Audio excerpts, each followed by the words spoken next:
The Tragedy of Hamlet, Prince of Denmark, by William Shakespeare. Act 1, Scene 1. Elsinore, a platform before the castle. Francisco at his post. Enter to him, Bernardo. Who's there? Nay, answer me. Stand and unfold yourself. Long live the king. Bernardo? He. You come most carefully upon your hour. 'Tis now struck 12. Get thee to bed, Francisco. For this relief, much thanks.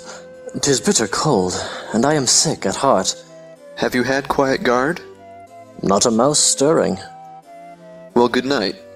If you do meet Horatio and Marcellus, the rivals of my watch, bid them make haste. I think I hear them. Stand, ho! Who's there? Enter Horatio and Marcellus. Friends to this ground, and liegemen to the Dane. Give you good night. Oh, farewell, honest soldier. Who hath relieved you? Bernardo has my place. Give you good night. Exit Francisco. Holla, Bernardo. Say, what, is Horatio there? a piece of him. Welcome, Horatio. Welcome, good Marcellus. What? Has this thing appeared again tonight? I have seen nothing. Horatio says 'tis but our fantasy, and will not let belief take hold of him touching this dreaded sight twice seen of us. Therefore I have entreated him along with us to watch the minutes of this night, that if again this apparition come, he may approve our eyes and speak to it. Tush, tush, 'twill not appear. Sit down a while, and let us once again assail your ears that are so fortified against our story, what we 2 nights have seen. Well, sit we down, and let us hear Bernardo speak of this. Last night of all, when yon same star, that's westward from the pole, had made his course to illume that part of heaven, where now it burns, Marcellus and myself, the bell then beating one. Enter Ghost. Peace, break thee off. Look where it comes again. In the same figure, like the king that's dead.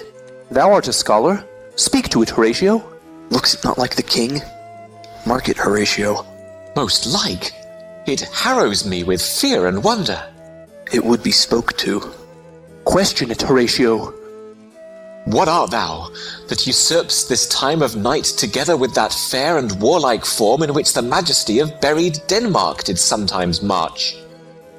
By heaven I charge thee, speak! It is offended. See, it stalks away.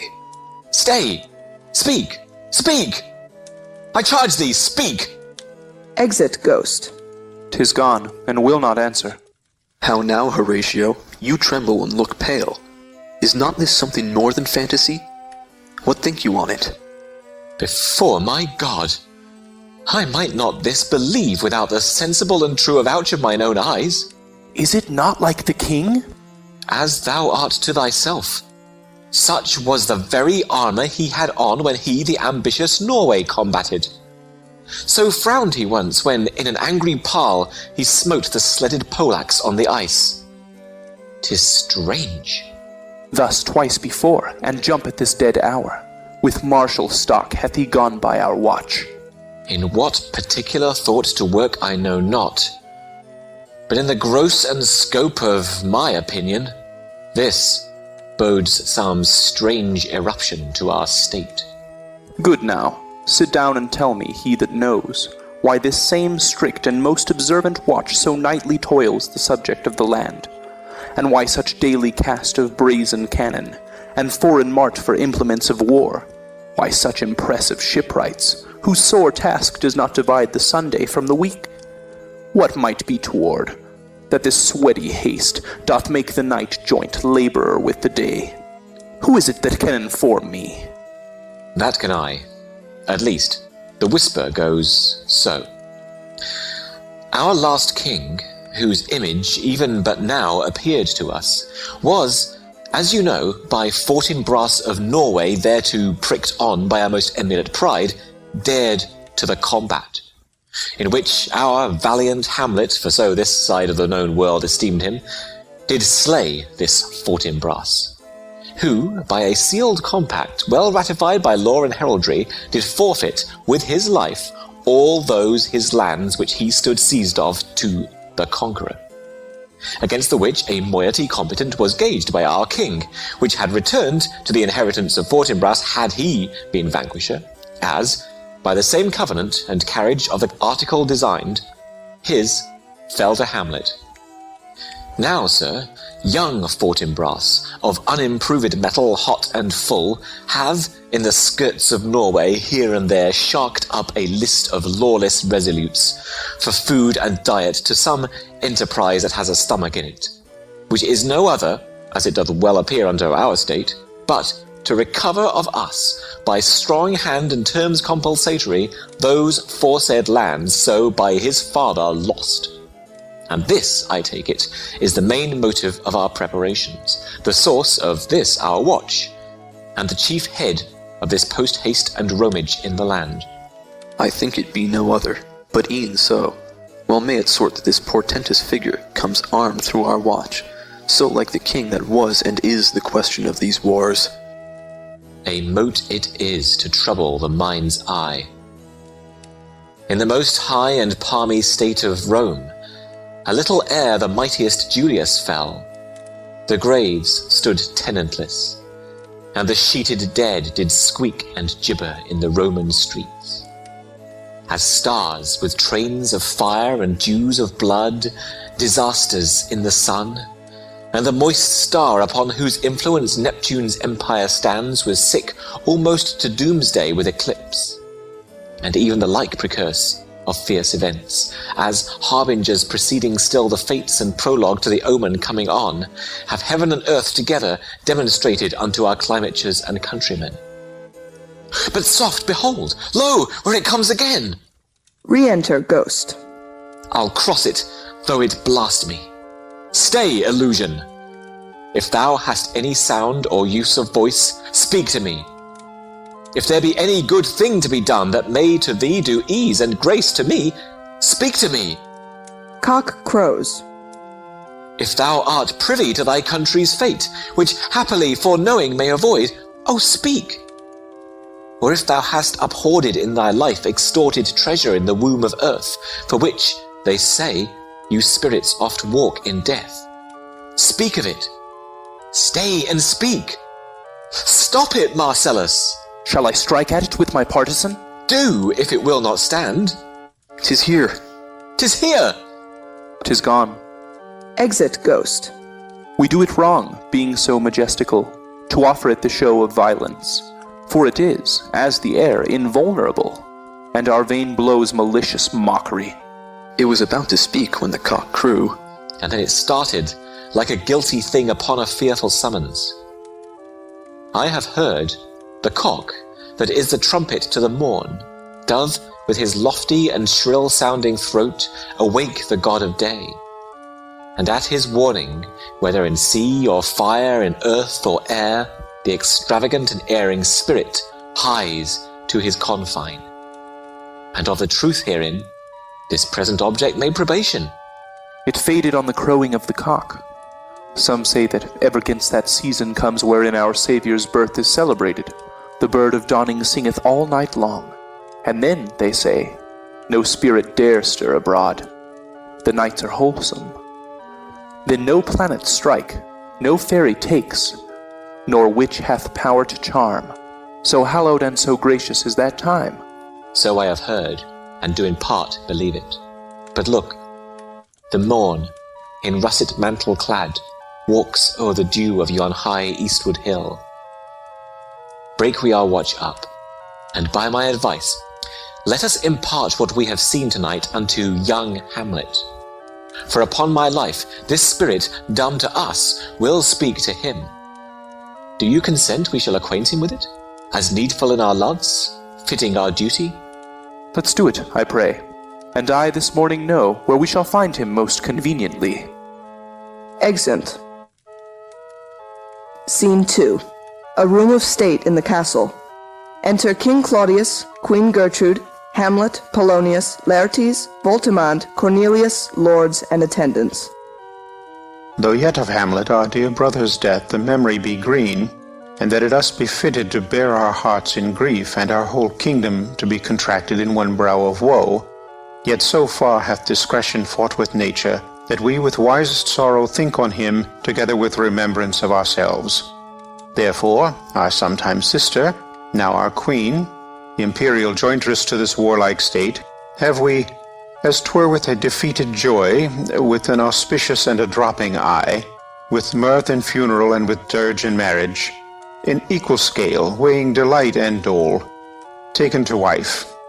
Nor have we herein barred your better wisdoms, which have freely gone with this affair along. For all, our thanks.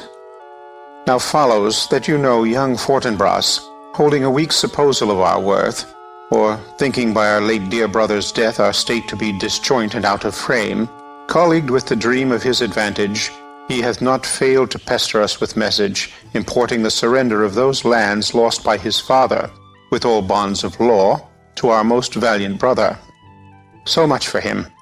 Now for ourself, and for this time of meeting, this much the business is. We have here writ to Norway, uncle of young Fortinbras, who, impotent and bedrid, scarcely hears of this his nephew's purpose, to suppress his further gate herein, in that the levies, the lists and full proportions are all made out of his subject. And we here dispatch you, good Cornelius, and you, Voltimand, for bearers of this greeting to old Norway, giving to you no further personal power to business with the king, more than the scope of these delated articles allow. Farewell, and let your haste command your duty. In that and all things we show our duty. We doubt it nothing. Heartily farewell. Exeunt Voltimand and Cornelius. And now, Laertes, what's the news with you? You told us of some suit. What is't, Laertes? You cannot speak of reason to the Dane and loose your voice. What wouldst thou beg, Laertes? That shall not be my offer, not thy asking. The head is not more native to the heart, the hand more instrumental to the mouth, than is the throne of Denmark to thy father. What wouldst thou have, Laertes? Your leave and favour to return to France, from whence, though willingly I came to Denmark, to show my duty in your coronation, yet now I must confess, that duty done, my thoughts and wishes bend again toward France, and bow them to your gracious leave and pardon. Have you your father's leave? What says Polonius? He hath, my lord, wrung from me my slow leave by laboursome petition, and at last, upon his will I sealed my hard consent. I do beseech you, give him leave to go. Take thy fair hour, Laertes, time be thine, and thy best graces spended at thy will. But now, my cousin Hamlet and my son. Aside. A little more than kin and less than kind. How is it that the clouds still hang on you? Not so, my lord. I am too much i' the sun. Good Hamlet, cast thy nighted colour off, and let thine eye look like a friend on Denmark. Do not forever with thy veiled lids seek for thy noble father in the dust. Thou knowest 'tis common. All that lives must die, passing through nature to eternity. Aye, madam, it is common. If it be, why seems it so particular with thee? Seems, madam. Nay, it is. I know not seems. 'Tis not alone my inky cloak, good mother, nor customary suits of solemn black, nor windy suspiration of forced breath, no, nor the fruitful river in the eye, nor the dejected haviour of the visage, together with all forms, moods, shapes of grief that can denote me truly. These indeed seem, for they are actions that a man might play. But I have that within which passeth show, these but the trappings and the suits of woe. 'Tis sweet and commendable in your nature, Hamlet, to give these mourning duties to your father. But you must know, your father lost a father, that father lost his, and the survivor bound in filial obligation for some term to do obsequious sorrow. But to persever in obstinate condolement is a course of impious stubbornness.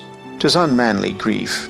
It shows a will most incorrect to heaven, a heart unfortified, a mind impatient, an understanding simple and unschooled. For what we know must be, and is as common as any, the most vulgar thing to sense, Why should we in our peevish opposition take it to heart? Fie! 'Tis a fault to heaven, a fault against the dead, a fault to nature, to reason most absurd, whose common theme is death of fathers, and who still hath cried from the first course till he that died today, this must be so. We pray you, throw to earth this unprevailing woe, and think of us as of a father. For let the world take note, you are the most immediate to our throne, and with no less nobility of love than that which dearest father bears his son, do I impart toward you. For your intent in going back to school in Wittenberg, it is most retrograde to our desire, and we beseech you, bend you to remain here, in the cheer and comfort of our eye, our chiefest courtier, cousin, and our son. Let not thy mother lose her prayers, Hamlet. I pray thee, stay with us. Go not to Wittenberg. I shall in all my best obey you, madam. Why, 'tis a loving and a fair reply. Be as ourself in Denmark. Madam, come. This gentle and unforced accord of Hamlet sits smiling to my heart, in grace whereof no jocund health that Denmark drinks today, but the great cannon to the clouds shall tell, and the kings rouse the heavens all bruit again, re-speaking earthly thunder. Come, away. Exeunt all but Hamlet. Oh, that this too solid flesh would melt, thaw, and resolve itself into a dew. Or that the everlasting had not fixed his cannon 'gainst self-slaughter. Oh, God, God, how weary, stale, flat, and unprofitable seem to me all the uses of this world. Fie, fie, 'tis an unweeded garden that grows to seed. Things rank and gross in nature possess it merely. That it should come to this, but 2 months dead. Nay, not so much, not 2. So excellent a king that was to this Hyperion to a satyr, so loving to my mother that he might not beteem the winds of heaven visit her face too roughly. Oh, heaven and earth must I remember. Why, she would hang on him as if increase of appetite had grown by what it fed on, and yet within a month? Let me not think on't. Frailty, thy name is woman. A little month, or ere those shoes were old with which she followed my poor father's body like Niobe, all tears. Why, even she, oh God, a beast that once discourse of reason would have mourned longer, married with my uncle, my father's brother, but no more like my father than I to Hercules. Within a month, ere yet the salt of most unrighteous tears had left the flushing in her galled eyes, she married. Oh, most wicked speed, to post with such dexterity to incestuous sheets. It is not, nor it cannot come to good. But break my heart, for I must hold my tongue. Enter Horatio, Marcellus, and Bernardo. Hail to your lordship. I am glad to see you well. Horatio, or I do forget myself. The same, my lord, and your poor servant ever. Sir, my good friend, I'll change that name with you. And what make you from Wittenberg, Horatio? Marcellus? My good lord. I am very glad to see you. Good evening, sir. But what, in faith, make you from Wittenberg? A truant disposition, good my lord. I would not hear your enemy say so, nor shall you do mine ear that violence. to make a truster of your own report against yourself. I know you are no truant. But what is your affair in Elsinore? We'll teach you to drink deep ere you depart. My lord, I came to see your father's funeral. I pray thee do not mock me, fellow student. I think it was to see my mother's wedding. Indeed, my lord, it followed hard upon. Thrift!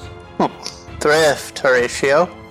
The funeral baked meats did coldly furnish forth the marriage tables.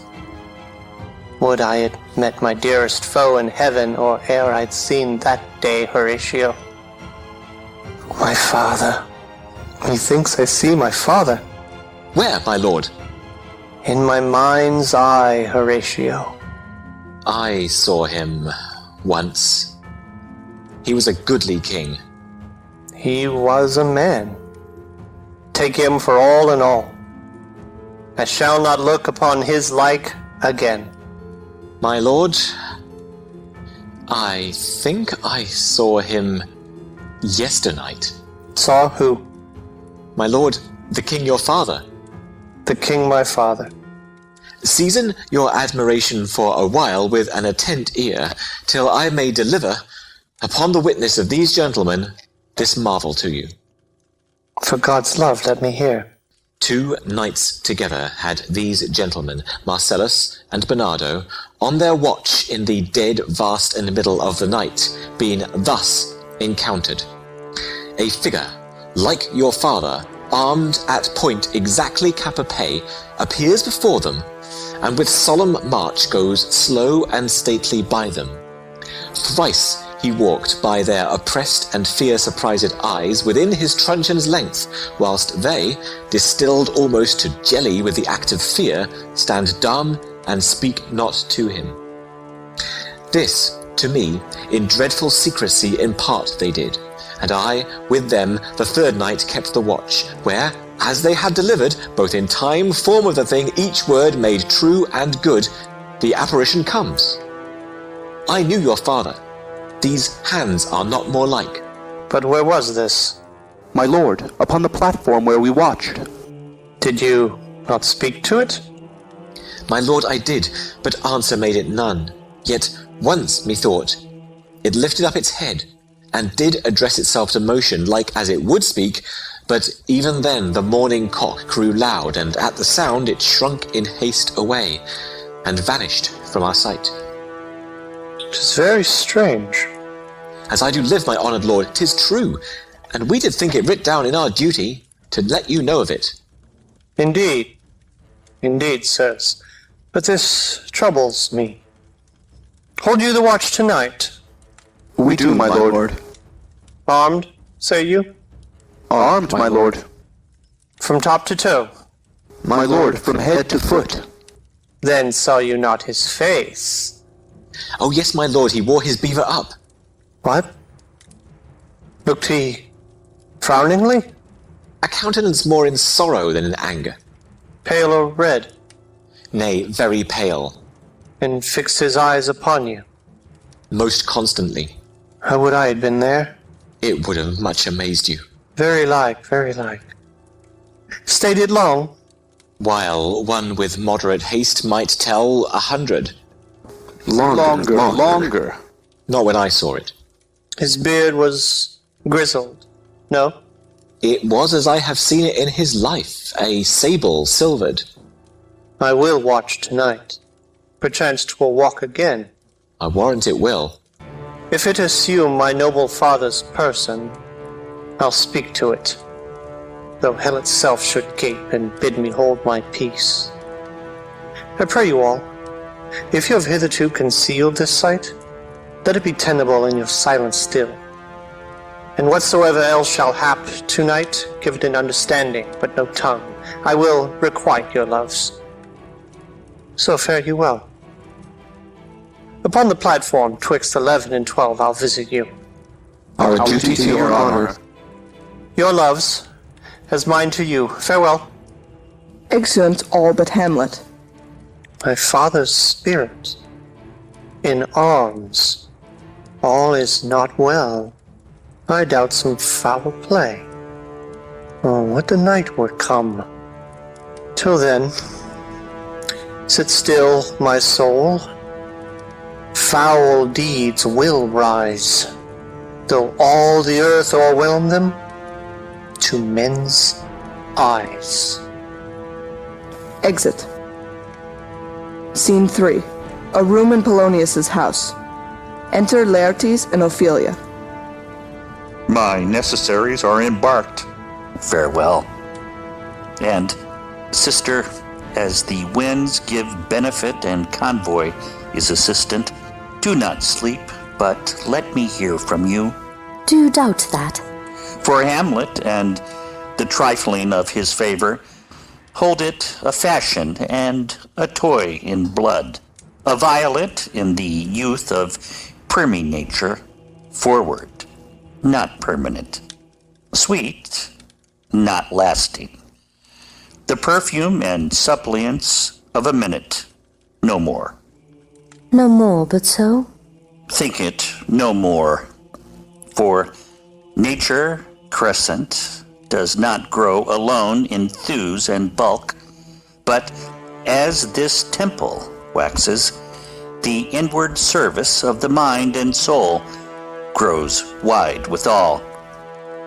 Perhaps he loves you now, and now no soil nor cautel doth besmirch the virtue of his will, but you must fear. His greatness weighed, his will is not his own, for he himself is subject to his birth. He may not, as unvalued persons do, carve for himself, for on his choice depends the safety and health of this whole state, and therefore must his choice be circumscribed unto the voice and yielding of that body, whereof he is the head.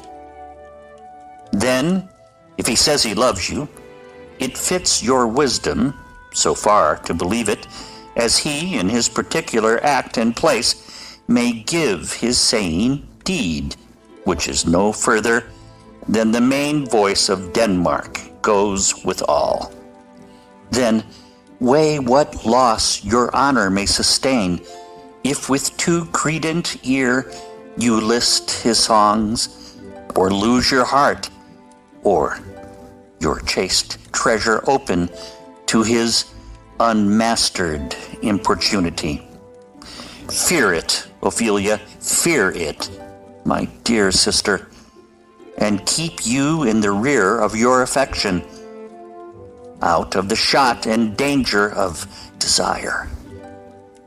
The chariest maid is prodigal enough, if she unmask her beauty to the moon. Virtue itself scapes not calumnious strokes. The canker galls the infants of the spring, too oft before their buttons be disclosed, and in the morn and liquid dew of youth, contagious blasphements are most imminent. Be wary, then. Best safety lies in fear. Youth to itself rebels, though none else near. I shall the effect of this good lesson keep as watchman to my heart. But good my brother, do not, as some ungracious pastors do, show me the steep and thorny way to heaven, whilst, like a puffed and reckless libertine, himself the primrose path of dalliance treads, and recks not his own reed. Oh, fear me not. I stay too long. But here my father comes. Enter Polonius. A double blessing is a double grace. Occasion smiles upon a second leave. Yet here, Laertes? Aboard for shame! The wind sits in the shoulder of your sail, and you're stayed for. Bear my blessing with thee, and these few precepts in thy memory.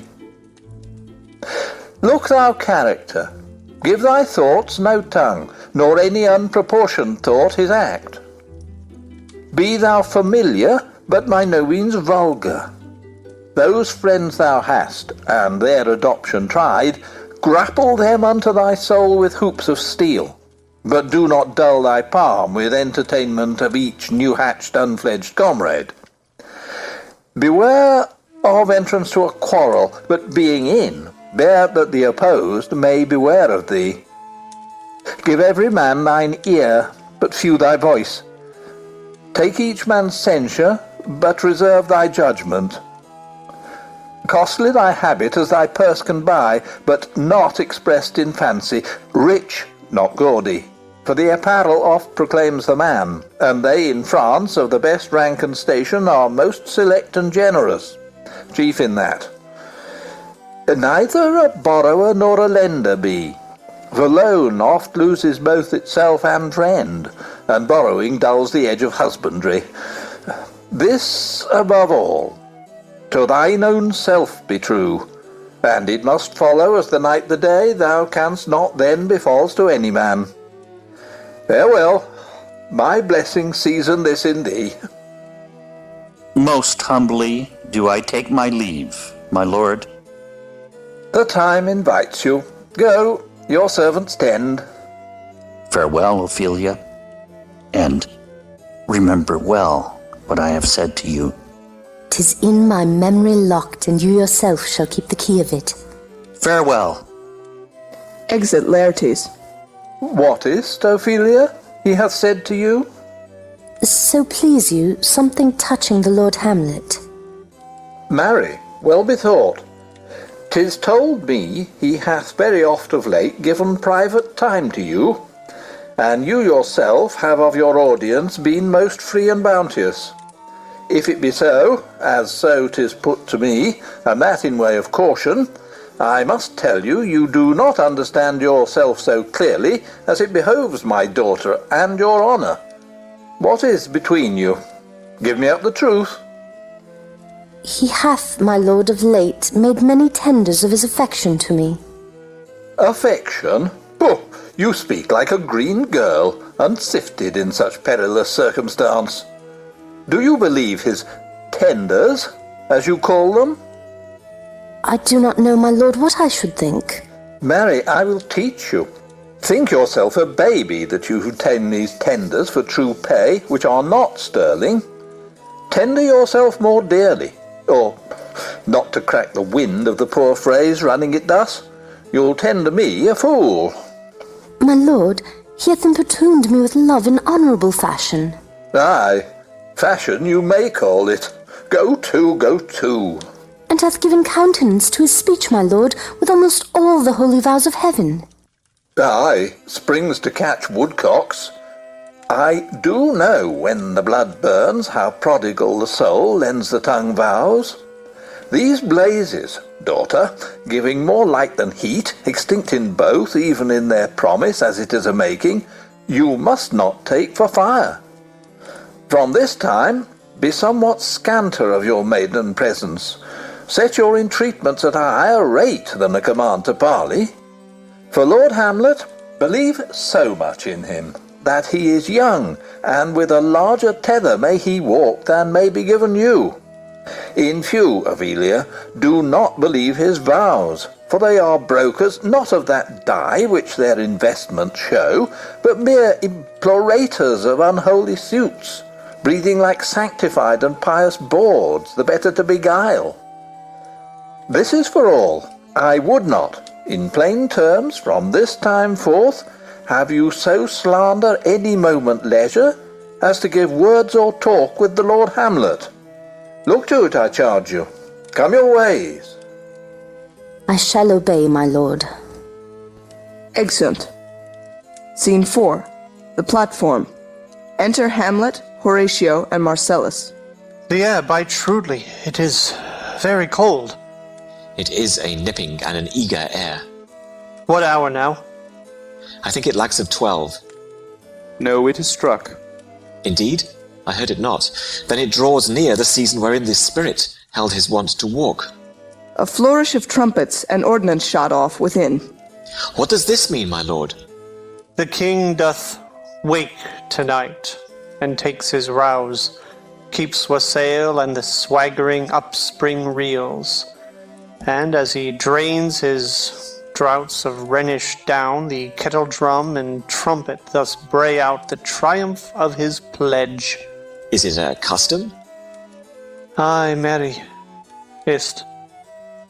But to my mind, though I am native here, and to the manner born, it is a custom more honored in the breach than the observance.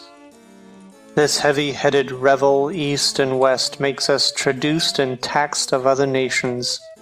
They cleap us drunkards, and with swinish phrase soil our addition.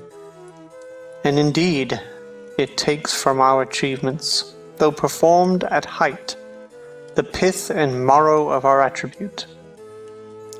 So, oft it chances in particular men, that for some vicious mole of nature in them, as in their birth, wherein they are not guilty, since nature cannot choose his origin, by the o'ergrowth of some complexion, oft breaking down the pales and forts of reason, or by some habit that too much o'erleavens the form of plausive manners, that these men, carrying, I say, the stamp of one defect, being nature's livery or fortune's star, their virtues else, be they as pure as grace, as infinite as man may undergo, shall in the general censure take corruption from that particular fault. The dram of eel doth all the noble substance of a doubt to his own scandal. Look, my lord, it comes! Enter Ghost. Angels and ministers of grace defend us. Be thou a spirit of health or goblin damned. Bring with thee airs from heaven or blast from hell. Be thy intents wicked or charitable, thou comest in such a questionable shape that I'll speak to thee. I'll call thee Hamlet. King, Father, Royal Dane, oh, answer me. Let me not burst in ignorance, but tell why thy canonized bones, hearsed in death, have burst their cerements. Why the sepulchre, wherein we saw thee quietly inurned, hath oped his ponderous and marble jaws to cast thee up again. What may this mean, that thou, dead corse, again in complete steel revisitest thus the glimpses of the moon, making night hideous, and we fools of nature so horridly to shake our disposition with thoughts beyond the reaches of our souls? Say, why is this? Wherefore? What should we do? Ghost beckons Hamlet. It beckons you to go away with it, as if it some impartment did desire to you alone. Look, with what courteous action it waves you to a more removed ground. But do not go with it. No, by no means. It will not speak. Then I will follow it. Do not, my lord. Why? What should be the fear? I do not set my life in a pin's fee. And for my soul, what can it do to that, being a thing immortal as itself? It waves me forth again. I'll follow it. What if it tempt you toward the flood, my lord, or to the dreadful summit of the cliff that beetles o'er his base into the sea, and there assume some other horrible form, which might deprive your sovereignty of reason, and draw you into madness? Think of it!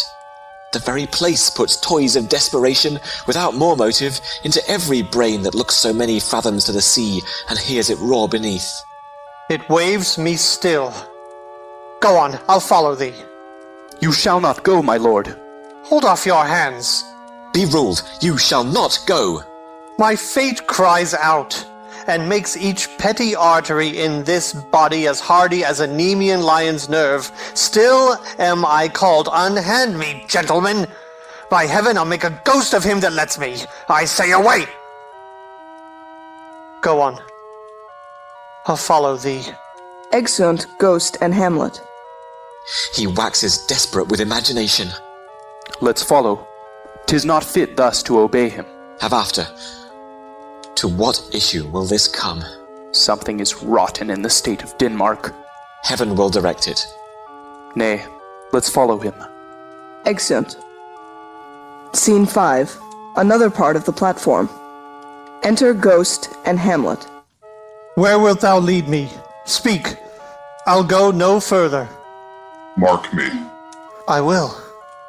My hour is almost come, when I to sulphurous and tormenting flames must render up myself.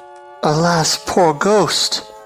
Pity me not, but lend thy serious hearing to what I shall unfold. Speak. I am bound to hear. So art thou to revenge when thou shalt hear. What?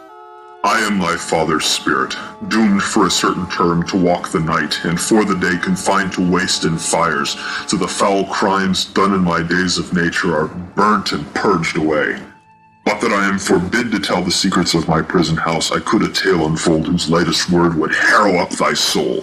Freeze thy young blood, make thy two eyes like stars start from their spheres, thy knotted and combined locks depart, and each particular hair to stand on end like quills upon the fretful porcupine. But this eternal blazon must not be to ears of flesh and blood. List, list, oh list, if thou didst ever thy dear father love. Oh God! Revenge his foul and most unnatural murder. Murder. Murder most foul as in the best it is, but this most foul, strange, and unnatural. Haste me to note that I, with wings as swift as meditation or the thoughts of love, may sweep to my revenge. I find thee apt, and duller shouldst thou be than the fat weed that roots itself in ease on Laertes wharf, would thou not stir in this. Now Hamlet, hear. 'Tis given out that sleeping in mine orchard a serpent stung me, so the whole ear of Denmark is by a forged process of my death rankly abused. But know, thou noble youth, the serpent that did sting thy father's life now wears his crown. Oh, my prophetic soul, my uncle. Aye, that incestuous, that adulterate beast, with witchcraft of his wit, with traitorous gifts, oh wicked wit and gifts that have the power so to seduce, won to his shameful lust the will of my most seeming virtuous queen. Oh Hamlet, what a falling off was there!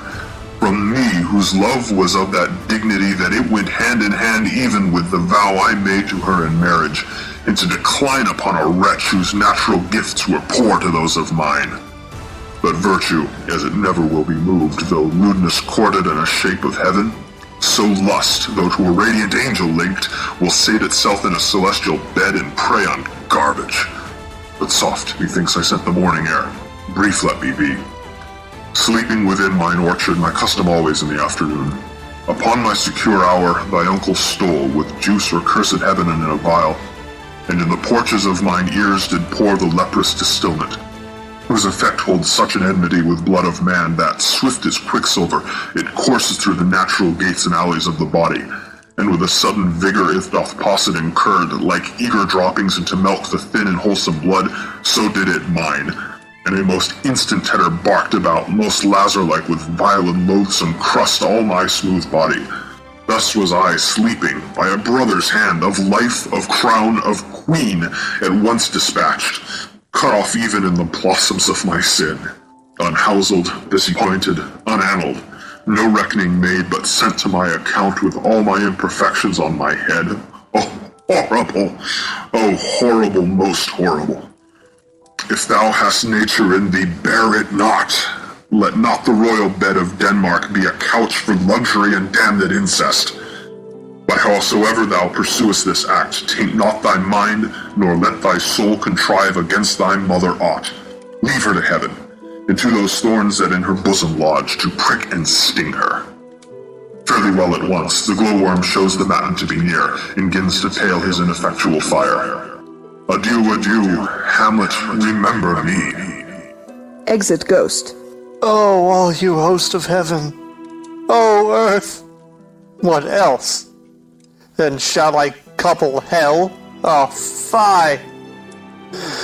Hold my heart, and you, my sinews, grow not instant old, but bear me stiffly up. Remember thee. Ay, thou poor ghost, while memory holds a seat in this distracted globe. Remember thee? Yea, from the table of my memory I'll wipe away all trivial fond records, all saws of books, all forms, all pressures past that youth and observation copy there, and thy commandment all alone shall live within the book and volume of my brain, unmixed with baser matter. Yes, by heaven! O most pernicious woman, O villain, villain, smiling, damned villain! My table's meat, it is, I set it down, that one may smile and be a villain. At least I am sure it may be so in Denmark. Writing. So, uncle, there you are. Now to my word. It is adieu, adieu, remember me. I have sworn. Within. My lord, my lord! Lord Hamlet. Heaven secure him! So be it. Within. Hello! Ho ho ho, my lord!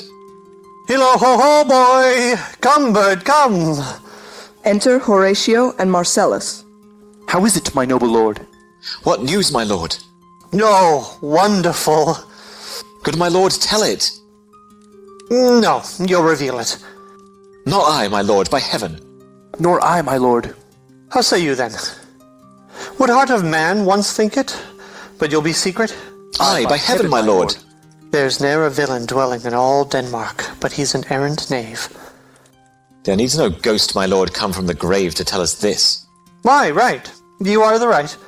And so, without more circumstance at all, I hold it fit that we shake hands and part. You, as your business and desire shall point you, for every man has business and desire such as it is, and for mine own poor part, look you, I'll go pray. These are but wild and whirling words, my lord. I'm sorry they offend you. Heartily. Yes, faith, heartily. There's no offence, my lord. Yes, by St. Patrick, but there is, Horatio, and much offence too. Touching this vision here, it is an honest ghost, that let me tell you, for your desire to know what is between us, or master it as you may. And now, good friends, as you are friends, scholars, and soldiers, give me one poor request. What is, my lord? We will.